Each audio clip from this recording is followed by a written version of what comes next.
জামিন অযোগ্য অপরাধে আদালত কখন জামিন দেয়? জামিন অযোগ্য অপরাধের ক্ষেত্রে আপনাকে জামিনের জন্য আবেদন করতে হয় ফৌজদারি কার্যবিধি 1898 সিআরপিসি এর 497 ধারার বিধান অনুযায়ী।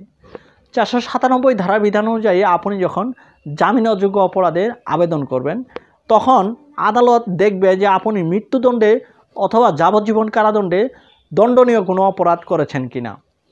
যদি আপনি মৃত্যুদণ্ডে বা যাবজ্জীবন কারাদণ্ডে দণ্ডনীয় কোনো অপরাধ করে থাকেন সেক্ষেত্রে জামিন না দেওয়া আদালতের জন্য আদেশ সূচক। একটি কথা মনে রাখবেন, মৃত্যুদণ্ড এবং যাবজ্জীবন কারাদণ্ডে দণ্ডনীয় কোনো অপরাধে আপনি অভিযুক্ত হয়েছেন সেক্ষেত্রে এই অভিযুক্ত ব্যক্তিকে জামিন না দেওয়া আদালতের জন্য কিন্তু নির্দেশনামূলক।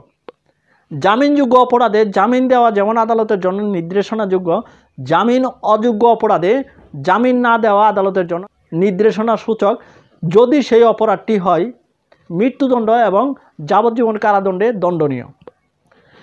এই ক্ষেত্রেও আদালত জামিন দিতে পারে যে ব্যক্তি অভিযুক্ত হয়েছে সে ব্যক্তি যদি 16 বছর এর কম বয়স্ক হয়, তিনি যদি মহিলা হয়, তিনি যদি বৃদ্ধ হয় সেক্ষেত্রে আদালত জামিন দিতে পারে।